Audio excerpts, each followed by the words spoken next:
नमस्कार दोस्तों, इस वीडियो को देखने के बाद आपके जीवन में बहुत कुछ बदलने वाला है। मुझे ये कहने में जरा भी शक नहीं है कि जिसने भी इसे अपनाया है वह कभी निराश नहीं हुआ है। लेकिन सच्चाई तभी पता लगती है जब आप किसी विधि या तरीके को खुद अपनाते हैं। यही नियम इस तकनीक पर भी लागू होता है।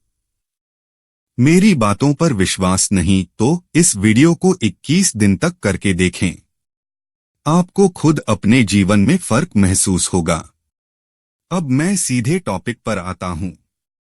आप अफर्मेशंस और ग्रैटिट्यूड को अच्छे से जानते हैं और आजकल लोग इन्हें काफी ज्यादा इस्तेमाल कर रहे हैं। लेकिन इनका कितना असर होगा, मैं आपको एक ऐसी तकनीक बताने जा रहा हूं जिसका इस्तेमाल करने से 100% पॉजिटिव रिजल्ट मिलते हैं। बस आपको मेरे बताए तरीके को सही से फॉलो करना है और बिना किसी गलती के इस वीडियो को ध्यान से समझना है ताकि आप अपनी गोल को पूरा कर सकें। तो अंत तक साथ बने रहें।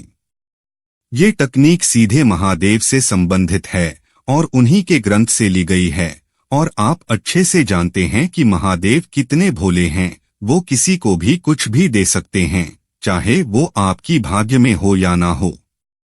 आपने शिव भक्त ऋषि मार्कंडू के पुत्र मार्कंडे की कहानी सुनी होगी, जिन्होंने महामृत्युंजय मंत्र लिखा था। ऋषि मार्कंडू के पुत्र मार्कंडे की उम्र केवल 16 साल की थी, लेकिन उसने महादेव जी की भक्ति से अपने भाग्य को बदल दिया। इस विधि का उपयोग करते समय ध्यान रखना होगा कि आप इसका उपयोग अपनी तरक्की के लिए करें, बिना किसी को नुकसान पहुंचाएं। जो रहस्य मैं आपको बताने जा रहा हूं, यह स्वयं शिव शक्ति का वरदान है, जिसे आज तक आपने सुना भी नहीं होगा। दूसरा नियम है, आप जो भी चाहते हैं उसके लिए कर्म करना। आप अपनी इच्छा को पाने के लिए एफर्ट्स करेंगे। बस यही समझ लीजिए कि यह एक ऐसा तरीका है जो आपके विश को ईश्वर तक पहुंचा देगा।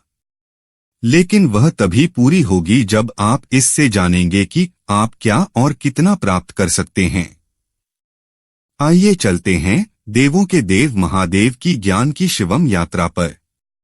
दोस्तों, आपने अफर्मेशन और ग्रैटिट्यूड के बारे में काफी कुछ सुना होगा और इसके आपने बहुत से तरीके भी सीखे होंगे, लेकिन आज मैं आपको कुछ अलग बताने जा रहा हूं जिससे आपकी किस्मत चमक सकती है। और वास्तव में कहा जाता है कि आपको कितना समय लगेगा और ये होगा या नहीं होगा, कुछ भी तय नहीं होता। लेकिन अगर आप आगे बताए जाने वाले विधि के साथ अफर्मेशन और ग्रैटिट्यूड करते हैं तो ये तय हो जाता है कि आपकी मन की इच्छा जरूर पूरी होगी। अब मैं आपको बताता हूं कि अफर्मेशन और ग्रैटिट्यूड किस तकनीक के साथ करना है। सबसे पहले अफर्मेशन और ग्रैटिट्यूड को लिखना शुरू करें। पहले जानते हैं कि आप अफर्मेशन और ग्रैटिट्यूड को कैसे अच्छे से लिख सकते हैं। उसके बाद जानेंगे कि आपको अफर्मेशन और ग्रैटिट्यूड किस तकनीक के साथ करना है। तो आइए शुरू करते हैं।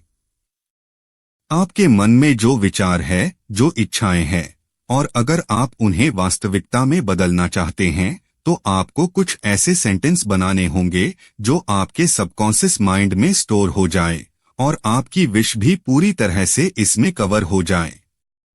जैसा कि पहला एग्जाम्पल स्टूडेंट्स और कंपटीशन के तैयारी करने वालों के लिए हैं। जैसे कि स्टूडेंट्स के लिए, मेरा एग्जाम कितना भी हार्ड हो, मैं उसे आसानी से क्लियर कर लेता हूं।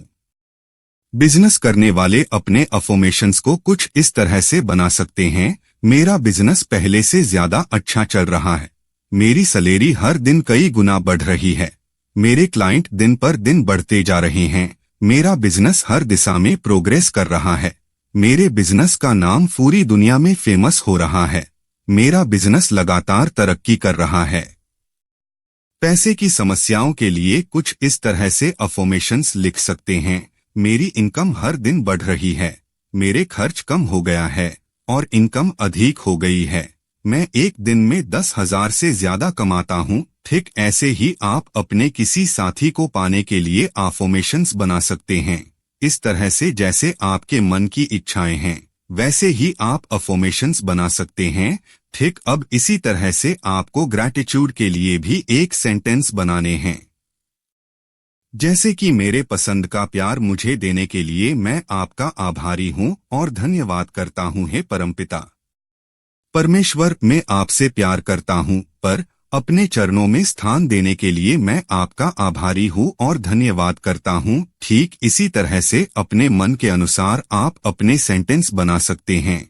जितना डीप और श्रद्धा के भाव से आप बनाएंगे उतना ही अधिक प्रभाव आपको मिलेगा। इसलिए सोच समझकर अफर्मेशंस और ग्रैटिट्यूड को बना लीजिए। मैंने काफी पहले एक भजन सुना था जो ग्रैटिट्यूड के लिए बिल्कुल सही और एकदम सटीक बना हुआ है। मैं आपको उस भजन के 2 से 3 सेंटेंस सुनाता हूँ। आप उसे YouTube पर फाइंड करके सुन सकते हैं। अपने लिए ग्रैटिट्यूड सेंटेंस बना सकते हैं। मुझे तुमने मालिक बहुत दे दिया है, तेरा शुक्रिया है, तेरा शुक्रिया है। कुछ इसी तरह से ये भजन है जो मैंने काफी पहले सुना था। इससे इंस्पिरेशन लेकर आप इसे बना सकते हैं। अब समझते हैं कि आपको अफर्मेशंस और ग्रैटिट्यूड किस टेक्निक के साथ करना है। आप चाहे अफर्मेशंस लिखें या ग्रैटिट्यूड लिखें, आपको दोनों रात में सोने से पहले लिखने हैं। जब आप अपना सारा काम खत्म कर लें और अपना मोबाइल भी बंद कर दें, मतलब बस अब आपको सोना है, तब आपको अफर्मेशंस या ग्रैटिट्यूड लिखना है। रात को सोने से पहले आपको अपना स्वर चेक करना है कि कौन सा स्वर चल रहा है, मतलब आपकी कौन सी नोजल एक्टिव है। जो भी चल रही है उसी पर ध्यान रखना है। जरूरी नहीं है कि आप अपने राइट नोजल को एक्टिव करो या लेफ्ट नोजल को, इसमें ये जरूरी नहीं है। जो भी स्वर चल रहा है उसी स्वर के साइड वाले हाथ से आपको डायरी और पेन उठाना है, मतलब शुरुआत करनी है उस हाथ से जो आपका स्वर उस समय चल रहा होगा। मान लीजिए आपका राइट स्वर चल रहा है तो आप पहले सांसें खींचकर होल्ड करेंगे और उसके बाद राइट हैंड से पेन और नोटबुक उठाएंगे। उसके बाद राइट हैंड से नोटबुक में पेन से एक छोटा सा स्वास्तिक या ओम या एक डॉट लगा देंगे। इससे ये होगा कि आपने ऐसा करके अपनी रनिंग पॉजिटिव एनर्जी को एक्टिव कर दिया है, जो हमेशा प्रमाण के साथ चलती है, जिससे आप जो भी वर्क करेंगे वह आपकी रनिंग एनर्जी के साथ होगा। इसका सीधा सा मतलब है कि आपने अपने अफर्मेशंस या ग्रैटिट्यूड मतलब धन्यवाद के तरीके में प्राण शक्ति एक्टिव कर दी है। इसके बाद आप लिखना शुरू कर सकते हैं। अगर आप लेफ्टी हैं, आप उल्टे हाथ से काम करते हैं, तो आप लेफ्ट हैंड से लिख सकते हैं, और अगर राइट हैंड से काम करते हैं तो आप राइट हैंड से भी लिख सकते हैं, क्योंकि आपने शुरुआत में ही एनर्जी को पॉजिटिव वेव में एक्टिव कर दिया है। अगर आपका चंद्र स्वर चल रहा है, मतलब आपकी लेफ्ट साइड का नुजल चल रहा है, बायां स्वर एक्टिव है, तो आप क्या करेंगे?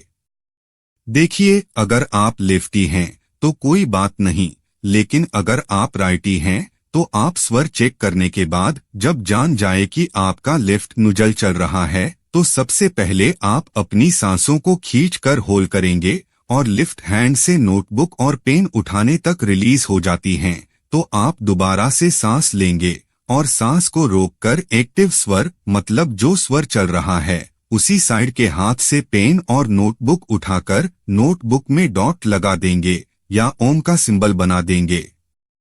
उसके बाद आपको राइट हैंड से लिखना शुरू कर देना है। इसके पीछे का विज्ञान यह है कि जब आप बिना स्वर के कोई काम करते हैं तो वह काम डेड एनर्जी के साथ होता है, जिसका रिजल्ट क्या होगा इसका अंदाजा आप खुद लगा सकते हैं, और अगर आपका कार्य सिद्ध होने से कोई नहीं रोक सकता है। इसके बाद आपको ध्यान रखना है कि जिस नोटबुक में आप अफर्मेशंस या ग्रैटिट्यूड को लिखेंगे उस नोटबुक को आपको अपने तकिए के नीचे ही रखकर सोना है। 21 दिनों तक यह टेक्निक आपको फॉलो करना है। इस टेक्निक के माध्यम से आप ऐसे परिणाम देखेंगे जो आपने कभी सोचे भी नहीं होंगे। इसे अपने दोस्तों के साथ शेयर करें और चैनल पर नए हैं तो सब्सक्राइब करें। धन्यवाद दोस्तों, आपका दिल से धन्यवाद।